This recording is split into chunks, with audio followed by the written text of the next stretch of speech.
Hello, I'm Christopher Bro, and today I'm going to answer the question, are we really alone?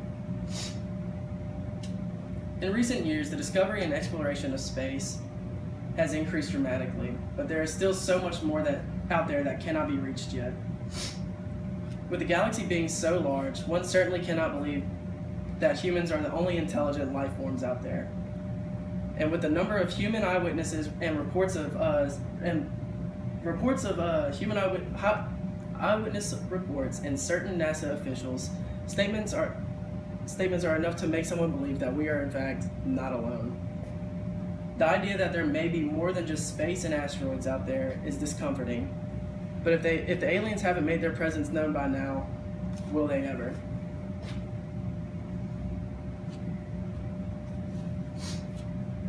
Today I will be talking about a few pieces of evidence that lead me to believe that we are in fact not alone in this galaxy. There are an estimated 50 billion galaxies that are visible with modern telescopes, and the total number in that universe must surely exceed this number by a huge factor.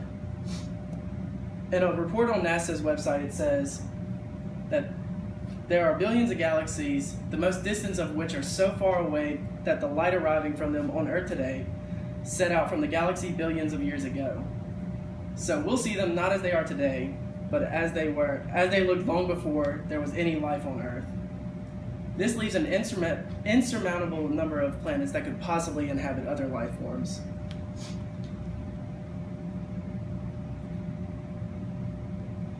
The fact of the matter is that we don't know what is beyond the reach of telescopes, so who's to say that Earth is the only planet that is able to support life? And better yet, who's to say that there aren't already aliens on our planet? When one thinks of aliens, the first place someone thinks about is Area 51. Area 51 is the first, and it comes with good reason.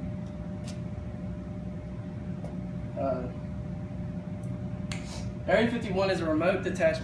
This is a public place, and it's known as a secret military base in Nevada that is in charge of testing hardware.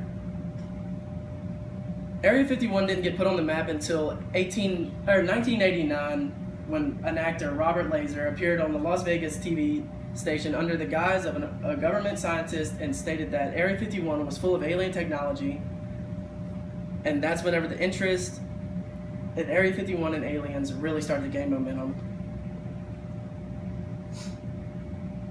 There's still no evidence to back the claim, but that's because the government is really good at tying up loose ends. Although these types of allegations are asinine, there are some loose ends that the government wasn't expecting.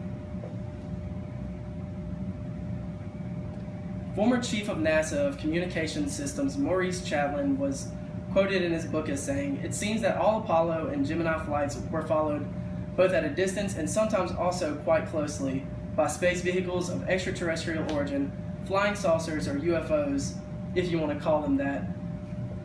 Every time it has occurred, the astronauts informed mission control, who then ordered absolute silence."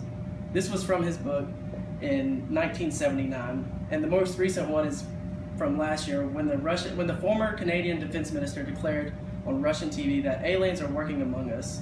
He told Russia's Today program that there are over 80 different species of extraterrestrials, some of whom look just like us. They could walk down the street and you wouldn't even know if you walked past one.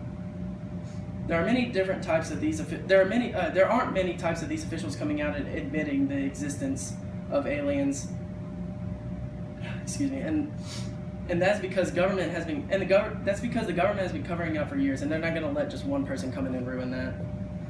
The reason the government doesn't want everybody to know that there are aliens is because the panics and questions that it would raise. So my question to you is, what would you do if you found out the government was in fact covering up the existence of aliens? Would you sit back and accept the fact that you've just been lied to, or would you question everything else that the government could have possibly lied about? By not telling us whether or not the aliens are real, the government is ultimately covering themselves as not to lose the public's trust.